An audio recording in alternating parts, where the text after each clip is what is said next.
네, 안녕하십니까. 안녕하십니까. 고생들이 너무나 많으시죠. 예, 실패식 데이터베이스 해외 실패 백선인데요. 오늘은 타이타닉 호의 침몰, 많이 아시는 내용들인데요. 내용을 보겠습니다. 1912년 4월 15일 미국 매사추세츠주 보스턴의 동쪽 1610km, 뉴펀들랜드 세인트 존스 해역 604km. 지으신 분은 중미정지 교수님이 되네요.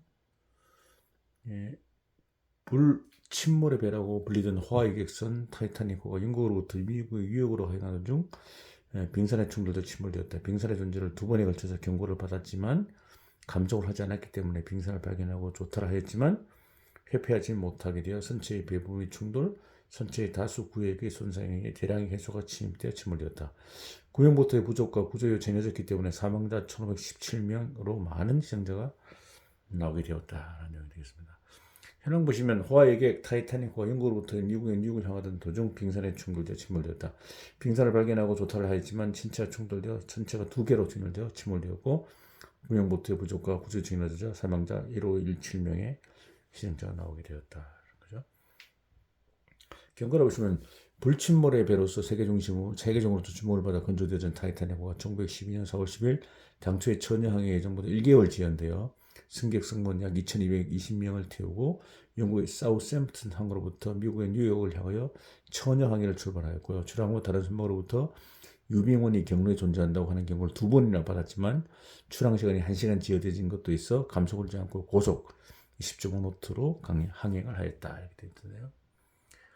4월 14일 23시 40분 빙산을 450m 앞에서 발견, 감속을 하면서 방향을 변경하였지만 선체의 배 부분을 쓰다듬듯이 빙산에 스쳐 지나갔고 빙산과의 충돌 후에도 군한 무선을 발생하지 않았고 충돌을 알지 못한 승객도 있었다.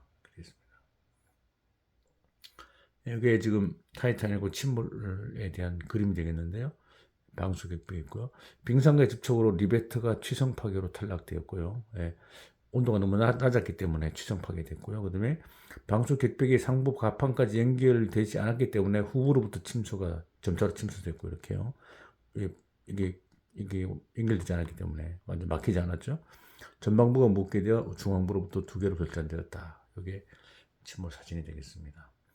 0시 14분에 처음으로 구조 무선을 발신하였고 타이타닉으로부터 가장 가까운 19해리에 35기 있던 캘리포니아 호의 무선은 오전 0시를 지난 그 시간엔 이미 끊어져 있었다. 56캐리 떨어져 있던 칼파치오가 수신을 하여 구조를 향해 출발하였다. 0시 44분 신호탄을 쏘올렸지만 그처를 항해하던 캘리포니아호는 분한 신호라고는 생각하지 않아 구조에 참여하지 않았다. 2시 20분 침몰됐고 칼파치오는 침몰 약 2시간 후에 4시 10분경 드디어 도착하였다. 이렇게 됐습니다. 원인 보시면 빙산에 충돌한 것이 이에 사고의 직접 원인이지만 당시로서는 다구획이라고 하는 선체의 구조임에도 불구하고 빙산으로의 충돌로 측면이 찢어지는 손상을 받아 다구획 구조가 동시에 파열됐기 때문이다. 그래서 다른 구획의 복원력에 의지할 수도 없는 상황이 되었다는 거죠. 또 빙산에 충돌된 원인으로서는 두 번이나 통제된 빙산의 경고를 무시한 것, 출항이 1개월 지연됐기 때문에 유빙이 증가되어진 것, 야간이 있기 때문에 시야가 나빴고 감시에 쌍안경을 사용하지 않은 것 등을 들 수 있다. 이렇게 보고 있습니다. 많은 희생자가 나온 이유로서는 구명보트 수가 부족하였던 것, 선체가 다수 구획이라고 하는 안전성에 대한 과신으로부터 빙산과의 충돌 후 바로 군한 신호를 발신하지 않았던 것, 가까운 곳에 있던 캘리포니아호가 무선을 끊고 있었던 것과 신호탄의 의미를 이해하지 못했던 것 등이다. 이렇게 되어 있습니다. 대처는 군한 무선을 발신하였지만 선체가 다수 구획이라고 하는 안전성에 대한 과신으로부터 대폭적으로 지연되었고요. 또 구명보트도 충분히 준비하지 않았고 또한 정원을 채우지 않고 바다로 탈출하였습니다. 대책. 이해 사고를 교훈으로 여러 가지 안전대책이 취하게 되었고 예를 들면 USCG 미국 연안 경비대에서는 빙산의 데이터와 정보를 항행 안전을 위해 제공하게 되었고 물론 항행하는 선박의 승조는 빙산의 경고를 심각하게 다루게 되었다는 거죠.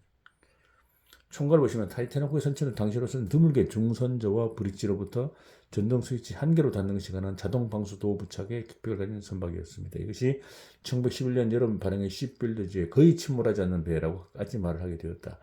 이에 단을 가지고 신문 각지가 센세이셔널하게 다루게 되어서 타이타닉호의 불침설이 전설이 나오게 되었고요. 이것이 빙산 충돌 후 여러 가지 행동의 지연을 초래하여 본사고 희생자를 많게 한 최대 요인이라고 말할 수 있다. 이렇게 보고 있습니다. 시각을 보시면 실제 레벨과는 관계없이 안전 신화는 용이하게 사람들의 속으로 잘못 침투되게 된다. 결과적으로 이 힘을 과신하게 된다는 거죠. 특히 기술의 변경은 계량만이 강조되고 계악면은 간과하게 된다. 또 이에 실력 이상의 힘을 과신하여 경고에 기울을 기울이지 않으면 큰 실패를 일으킨다. 만일에 그것을 생각하여 충분하게 안전대책을 세워서 사고가 일어나더라도 피해를 최소화하는 것이 중요하다. 준비가 충분하지 않으면 최악의 상황을 초래하지 않을 수 없다. 이렇게 되고요. 배경 보시면 타이타닉호는 천장으로 대서양 형들의 최단 기록을 목표로 하였기 때문에 빙산의 경고를 받았어도 감속할 수 없는 압력이 있었다고 생각된다. 또 선체가 다수 구획 구조이기 때문에 불침의 선이라고도 말을 하고 있어서 이 배가 침몰할 것이라고는 누구도 예상하지 않았습니다. 이해 시대는 기상예보나 레이더가 없는 시대이고 또한 야간에 고속 항해를 하고 있어 사고의 예견은 곤란했을 것이라 생각된다. 단 구명보트를 충분하게 싣는 등의 안전대책을 하였다면 기상사의 수는 대폭적으로 감소될 수 있을 것이라고 생각된다. 이렇게 보고 있습니다. 예, 감사합니다.